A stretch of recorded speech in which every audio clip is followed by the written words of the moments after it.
For more than 3,000 years, one civilization stood at the center of the known world: Egypt. A kingdom where the king was not merely a ruler, he was a god. 4,000 years ago, when most of Europe was still living in forests, the Pharaoh of Egypt sat on a golden throne and commanded the lives of millions. But what was that life actually like? Who stood beside him when he woke each morning? What did he eat? How did he rule? And why, even in death, did he refuse to disappear? Today, we go inside the world of the pharaohs. Not the myth, the reality. The word pharaoh doesn't actually come from ancient Egyptian. It comes through Hebrew, derived from the Egyptian per-ah, meaning great house. The palace was so vast, so sacred, that people referred to the king not by his name, but by the name of his home. But a pharaoh was never just a king. According to Egyptian belief, the pharaoh was the living embodiment of Horus, the falcon god of the sky. While alive, he walked the earth as a god in human flesh. And in death, he became Osiris, lord of the afterlife. You cannot understand Egypt without understanding this. When the pharaoh declared that the Nile would flood, his people believed it flooded because he willed it. When he returned victorious from war, they believed a god had fought alongside his armies. And when he fell ill, panic spread across the kingdom. Because gods do not fall ill. This tension between the divine image and the very human body beneath it defined every single day of a pharaoh's life. Imagine the year 1300 BC, the city of Thebes, capital of Ramesses II. Before the sun has even risen, the palace is already moving. Waking the pharaoh was not a simple task. It was a religious ceremony.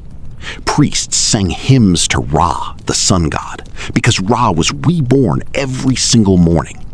And as the sun returned to the sky, the pharaoh had to be awakened to mirror that divine renewal. His body was anointed with perfumed oils. He was dressed in fine white linen, so thin it was nearly translucent, perfectly suited for the desert heat.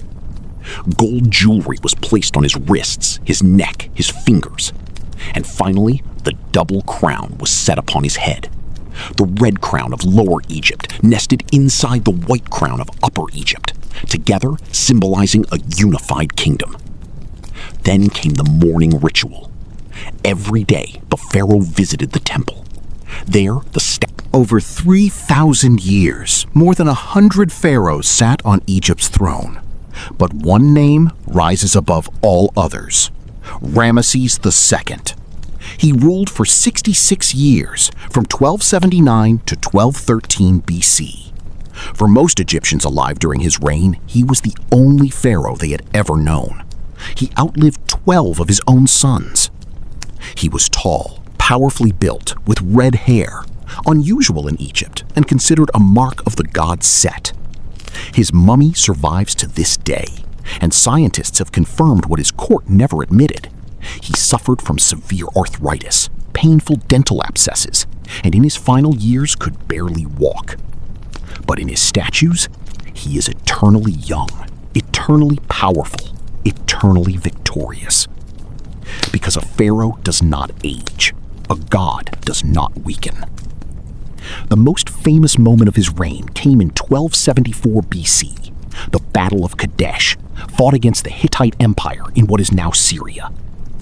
Egyptian records tell the story in vivid, dramatic detail.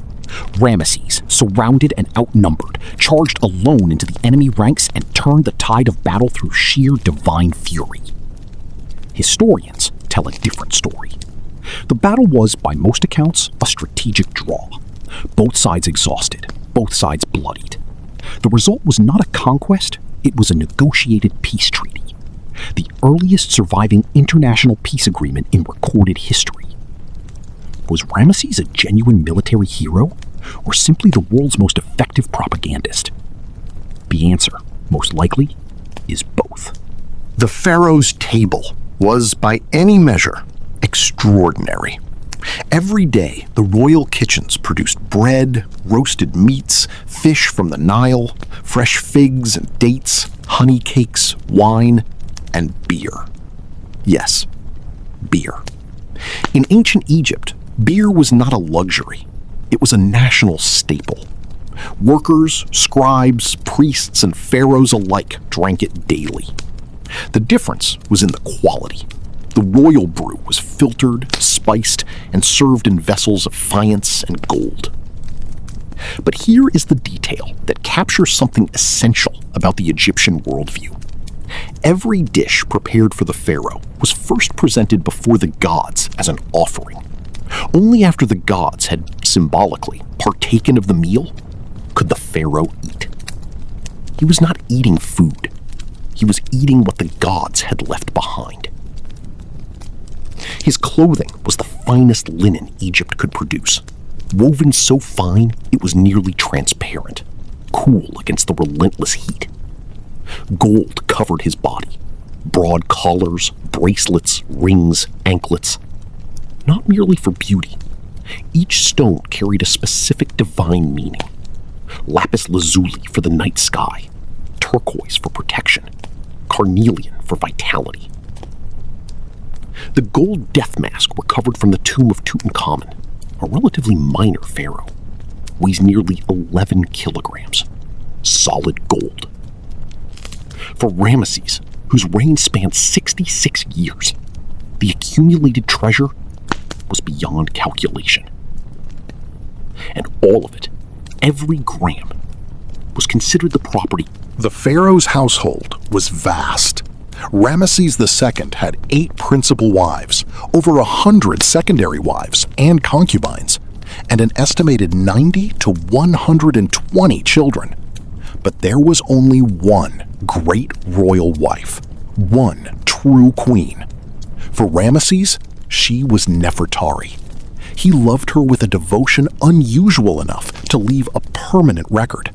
At Abu Simbel, beside his own enormous temple, he built a second, for her alone. The inscription above its entrance reads, "For whom the sun does rise." But love and power have always made uneasy companions. The pharaoh's household was a landscape of quiet, constant competition. Multiple wives, multiple sons, multiple factions, each calculating which prince would sit on the throne next. Ramesses III, a later pharaoh, was assassinated inside his own palace.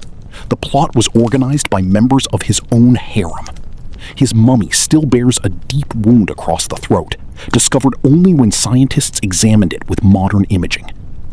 The man who held the power of life and death over millions was killed by the people who slept closest. The greatest project of any pharaoh's life was not a war, not a temple, not a trade route. It was his tomb. Construction began almost immediately after coronation, because in Egypt, death was not an ending, it was a transition, and the transition required preparation. The Egyptians believed that the soul, the Ka, would return to the body after death. For this reunion to occur, the body had to be preserved, perfectly, permanently, forever. Hence the process we now call mummification. When a pharaoh died, his body underwent a transformation that took 70 days. The brain was carefully removed through the nostrils using a long hooked instrument. Every civilization carries within it the seeds of its own ending. The age of the pharaohs, that extraordinary 3,000-year experiment in divine kingship, came to its close in 30 BC. When the Roman Emperor Augustus arrived in Egypt, he did not find a kingdom at its peak. He found a country weakened by civil war, drought, and debt. The last pharaoh was Cleopatra, the 7th. She fought the Roman Empire with every tool available to her: diplomacy, intellect, alliance, and the affections of the two most powerful Romans of her age, Julius Caesar and Mark Antony. She spoke 9 languages. She was the first Ptolemaic ruler to actually learn the Egyptian language of her people. She was, by every account, formidably intelligent. But intelligence was not enough. When Antony's fleet was destroyed at the Battle of Actium and Roman legions marched toward Alexandria, Cleopatra chose death over captivity. Legend says a snake. History is less certain. But the result was the same. 3,000 years of Pharaoh rule ended in a quiet room in Alexandria with a queen who refused to be displayed in chains. The pharaohs wanted immortality, and in the strangest possible way, they achieved it. Their names survive. Their faces survive, pressed into stone and gold. Their bodies survive, resting in climate-controlled museum cases, examined by scientists with tools the pharaohs could never have imagined. Ramesses II's mummy was issued an Egyptian passport in 1974 when it was flown to Paris for restoration treatment. His listed occupation? King, deceased. They are still here, still speaking, through hieroglyphs carved 4,000 years ago in temples that have outlasted every empire that came after them. Perhaps that is what immortality always was. Not the body, not the gold, but the stubborn, remarkable persistence of a story.